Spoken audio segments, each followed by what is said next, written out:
In April of 2008, during her sophomore year at Arizona State University, Kat Kozuch was paralyzed in a horrible accident and was forced to medically withdraw from school. Under the care of Barrows Neurological Institute spinal surgeon Dr. Nicholas Theodore and 3 months of rehab, Kat taught herself to walk again. In 2008, she began attending Arizona State University once again and graduated in 2010, and today works in pharmaceutical sales.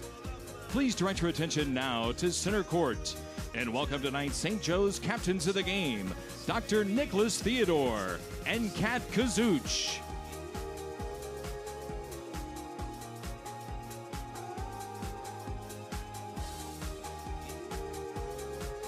Suns fans, you can support Barrow and St. Joseph's by purchasing tickets tonight for the Health and Wealth Raffle at healthwealthraffle.org.